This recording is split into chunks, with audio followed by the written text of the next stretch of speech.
નમસ્તે મિત્રો, સ્વાગત છે તમારું આપણી યુટ્યુબ ચેનલમાં. અને આજે આપણે ચર્ચા કરીશું ગુજરાતના ઇતિહાસનો પાર્ટ 2. પાર્ટ 1 આપણે અપલોડ કરી દીધો છે કે ભાઈ ગુજરાતના ઇતિહાસના મહત્ત્વના પ્રશ્નો, કે જો તમે સરકારી નોકરીની તૈયારી કરો છો તો કયા પ્રશ્નો તમને પૂછાઈ શકે છે અને કયા પ્રશ્ન મહત્ત્વના છે.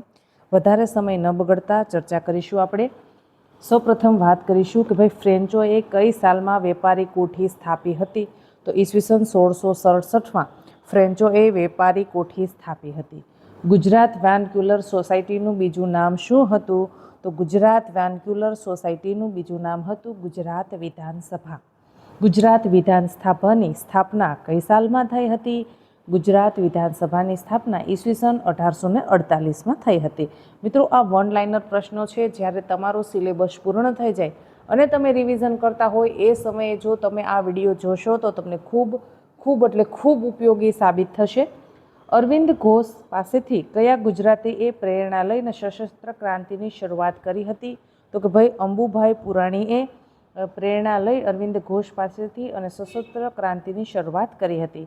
ગાંધીજીના રહસ્ય મંત્રી કોણ હતા? તો કે ભાઈ ગાંધીજી છે તેમના રહસ્ય મંત્રી હતા આપણા મહાદેવ પ્રસાદ દેસાઈ.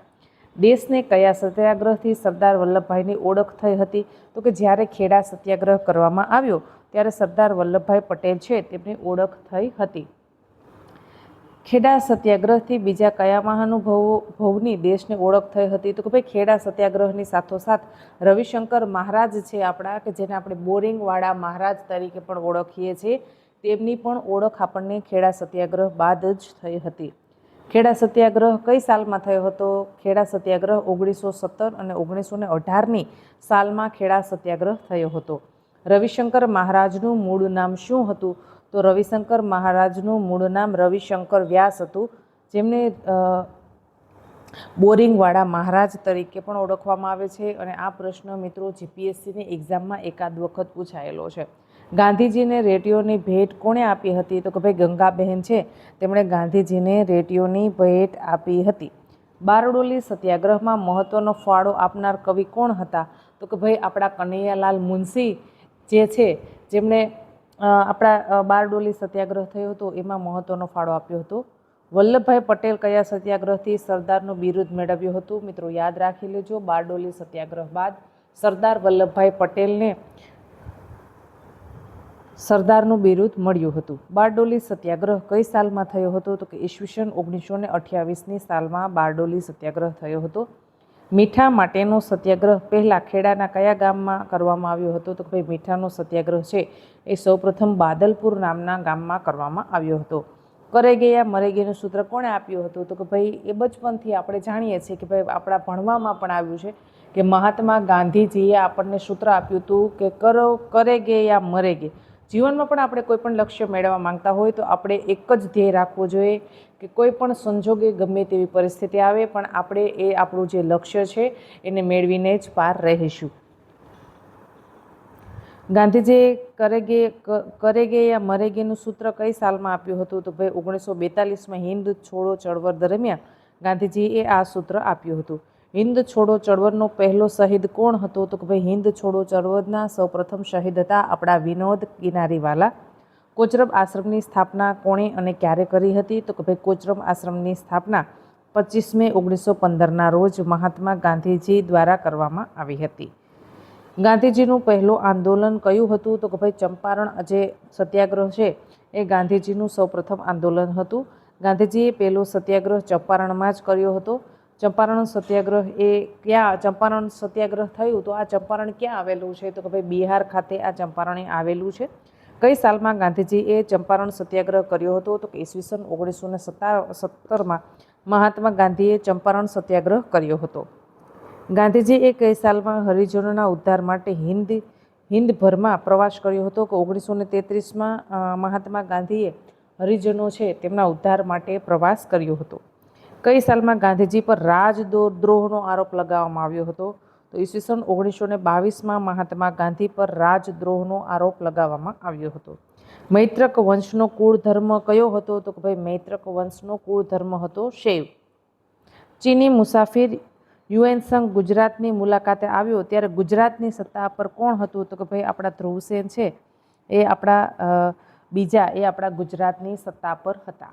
ગુજરાતના ઇતિહાસમાં ઈસવીસન 788થી 942નો સમયગાળો એટલે કયો સમયગાળો? તો આ સમયગાળાને અનુમૈત્ર કાળના સમયગાળા તરીકે ઓળખવામાં આવે છે. ગુજરાતના ઇતિહાસનો સુવર્ણકાળ એટલે સોલંકી યુગ, જેમાં આપણા સિદ્ધરાજ જયસિંહ થઈ ગયા, એ સમયગાળાને આપણા ગુજરાતના ઇતિહાસનો સુવર્ણ યુગ તરીકે ઓળખવામાં આવે છે. પાટણના ચાવડા વંશનો અંત કોણે કર્યો હતો? તો કે મૂળરાજ સોલંકી છે, એમણે પાટણમાં ચાવડા વંશનો અંત કરી અને સોલંકી વંશની સ્થાપના કરી હતી.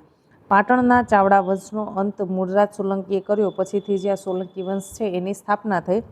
વિમલ મંત્રીને કોને અંબુના દંડ નાયક તરીકે નિમ્યા હતા? તો કે ભીમદેવે તેમણે વિમલ મંત્રી છે એમને આબુ જે માઉન્ટ આબુ છે તેના દંડ નાયક તરીકે તેમણે નિમ્યા હતા. સોલંકી વંશનો સૌથી પ્રતાપી અને લોકપ્રિય રાજા કોણ હતો? તો કે સિદ્ધરાજ જયસિંહ સોલંકી વંશનો સૌથી પ્રતાપી રાજા હતો. તેને 4 ઉપનામ આપવામાં આવ્યા હતા. જે 4 એણે પરાક્રમો કર્યા હતા, જે યુદ્ધો જીત્યા હતા, જે કાર્યો કર્યા હતા, એના ઉપરથી એને આ 4 ઉપનામો આપવામાં આવ્યા હતા. સૌપ્રથમ છે સિદ્ધ ચક્રવર્તી, અવંતીનાથ, બબરક જિષ્ણુ અને ત્રિલોક્ય ગણ. આ 4 નામો છે એ સિદ્ધરાજ જયસિંહને આપવામાં આવ્યા હતા. ગુજરાતનો કયો રાજા જૈન ધર્મ પ્રત્યે પ્રીતિ ધરાવતો હતો? કે ભાઈ આપણા જે કુમારપાળ છે એ જૈન ધર્મ પ્રત્યે ખૂબ પ્રીતિ ધરાવતા હતા, સમ્રાટ અશોકના જેમ, કે જેમણે પશુ શિકાર છે તેના પર પણ તેમણે પ્રતિબંધ રાખી દીધો હતો. આપણા કુમારપાળ રાજા હતા એમણે. સોલંકી વંશનો સૌથી વધુ રાજ કરનાર રાજા કોણ હતો? તો ભીમદેવ બીજો છે એ સોલંકી વંશનો સૌથી વધારે રાજ કરનારો રાજા હતો. સોલંકી વંશ પછી ગુજરાતમાં કોનું શાસન સ્થપાયું? તો સોલંકી વંશ પછી ગુજરાતમાં વાઘેલા વંશનું શાસન આવ્યું. મિત્રો યાદ રાખી લેજો, ચાવડા વંશ પછી કોણ આવે છે? તો કે સોલંકી વંશ આવે છે, અને સોલંકી વંશ પછી ચાવડા વંશ આવે. સોલંકી વંશ પછી સોલંકી વંશ છે એની સ્થાપના છે એ તો આપણે સૌ જાણીએ છીએ કે મૂળરાજ સોલંકીએ કરી હતી. સોલંકી વંશમાં સૌથી વધારે રાજ કરનાર ભીમદેવ બીજો હતો, અને સોલંકી વંશનું જે શાસનનો અંત આવે એના પછી વાઘેલા વંશની સત્તા શરૂ થાય છે, અને વાઘેલા વંશનો જે સ્થાપક છે એ વિસલદેવ વાઘેલા હતા. ગુજરાતનો સૌથી છેલ્લો હિન્દુ રાજા આપણે કોને કહી શકીએ? તો એ કર્ણદેવ વાઘેલા હતા, કે જે ગુજરાતના સૌથી છેલ્લા રાજા હતા.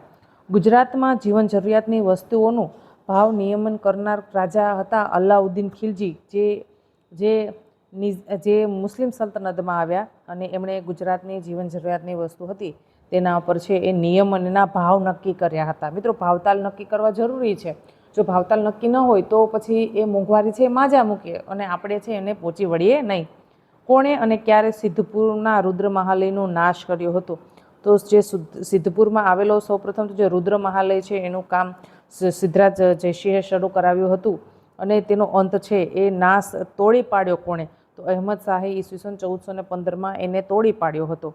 ગુજરાતનો સૌથી પરાક્રમી સુલતાન કોણ હતો? તો કે મોહમ્મદ બેગડો. મોહમ્મદ બેગડો છે એ ગુજરાતનો સૌથી પરાક્રમી સુલતાન હતો, અને તેણે 2 ગઢ જીત્યા હતા, એક જુનાગઢ અને પાવાગઢ. આ 2 ગઢ જીતનાર જો કોઈ હોય પરાક્રમી સુલતાન તો એ મોહમ્મદ બેગડો હતા. મોહમ્મદ બેગડોએ કયા 2 શહેર વચાવ્યા હતા? તો કે મહેમદાબાદ અને ચાંપાનેર. આ 2 શહેરો જે મોહમ્મદ બેગડા છે તેમણે વસાવ્યા હતા. ગુજરાતનો કયો રાજા પવિત્ર અને ન્યાયપ્રિય સુલતાન હતો? તો મુઝફ્ફર શાહ બીજો છે એ પવિત્ર અને ન્યાયપ્રિય રાજા હતા. ગુજરાતની રાજધાની પાટણથી અમદાવાદ કોણે ખસેડી હતી? તો કે ભાઈ અહેમદ શાહ છે તેમણે ગુજરાતની રાજધાની પાટણથી અમદાવાદ ખસેડી હતી. અહેમદ શાહે કયો કિલ્લો બનાવ્યો હતો? જે ભદ્રનો કિલ્લો છે જે અમદાવાદ ખાતે આવેલું છે એ કિલ્લો અહેમદ શાહે બંધાવ્યો હતો. કર્ણાવતી નામ કયા રાજાએ આપ્યું હતું? તો કર્ણદેવ સોલંકીએ આપણું જે અમદાવાદ છે તેને કર્ણાવતી નામ આપ્યું હતું. અમદાવાદને ધૂળિયું શહેર કોણે કહ્યું હતું? તો કે ભાઈ જહાંગીર છે એમણે અમદાવાદને ધૂળિયું શહેર કહ્યું હતું. અકબરે ગુજરાત પર કઈ સાલમાં ચડાઈ કરી હતી? તો 1572માં અકબરે ગુજરાતમાં ચડાઈ કરી હતી. દાહોદમાં જન્મનાર મુગલ બાદશાહનું નામ જો કોણ હતું? મિત્રો આ પ્રશ્ન કોન્સ્ટેબલની એક્ઝામમાં એક વખત પૂછાયેલો છે. તો ઔરંગઝેબ છે એ દાહોદમાં જન્મનાર મુગલ બાદશાહ હતા. અમદાવાદમાં આવેલી શાહીબાગ કોણે બંધાવ્યો હતો? કે ભાઈ શાહજહાંએ બંધાવ્યો હતો શાહીબાગ, એટલે એના નામ ઉપરથી તો શાહીબાગ છે એ નામ પડ્યું શાહજહાંએ બંધાવ્યો હતો એટલા માટે. કાંકરિયાનું જૂનું નામ શું હતું તો કે હોજે કુતુબ. એ કાંકરિયા તળાવ આવેલું છે, જે કાંકરિયા છે તળાવ તો આપણે બંધાવ્યું પણ એ કાંકરિયા છે એનું જૂનું નામ હતું હોજે કુતુબ. કાંકરિયામાં આવેલી ગ્રીષ્મકાલીન નિવાસ એટલે નગીના વાડી. નગીના વાડી કોને બનાવડાવી હતી તો કે કુતુબુદ્દીન અહેમદ શાહ બીજા છે તેમણે નગીના વાડી બંધાવી હતી. મિત્રો, તમને આ વિડીયો આપણા ગમતા હોય તો મને એક લાઇક કરીને કહેજો. જો તમને સ્પીડ થોડીક વધારે લાગતી હોય તો પણ મને કહી દેજો, જેથી કરીને હું થોડું ધીમું બોલીશ. પણ મિત્રો, એક વસ્તુ હું આપને જણાવી દઉં કે આ વિડીયો રિવિઝન સમયે આપને ખૂબ કામ લાગશે. ડિટેલ્સમાં જ્યારે આપણે વર્ગ 3ની તૈયારી કરતા હોઈએ ત્યારે બહુ જીપીએસસીના અને બહુ મોટા મોટા પુસ્તકોથી શરૂઆત ન કરવી. આપણે પહેલાં તો જીસીઆરટી જે આપણો બેઝ છે, જે કન્ટેન્ટ છે એને વાંચવું, જેથી કરી અને આપણને સમજાય. આપણે જ્યારે મોટા બુક્સના થોથા લઈને વાંચવા બેસીએ તો આપણને મગજમાં કંઈ ઉતરે નહીં, કેમ કે આપણને ખબર જ નથી કઈ રીતે તૈયારીની શરૂઆત કરી. એટલે હું આપને કહીશ કે જો તમે સ્પર્ધાત્મક પરીક્ષાની તૈયારીની શરૂઆત કરો છો તો સૌપ્રથમ આપણા જે ગુજરાત સરકારના પાઠ્યપુસ્તકો છે, જે આપણી જીસીઆરટી છે એને વાંચો. બેઝ ક્લિયર થશે તો તમને તૈયારી કરવામાં પણ સરળતા રહેશે. આશા રાખું છું કે તમને આ માહિતી પસંદ આવી હશે. માહિતી પસંદ આવી તો વિડીયોને લાઇક કરો. હજી સુધી યુટ્યુબ ચેનલને સબસ્ક્રાઈબ નથી કરી તો ભાઈ રાહ છે નહીં, જુઓ છો, ફટાફટથી ચેનલને કરી દેશો સબસ્ક્રાઈબ. ધન્યવાદ.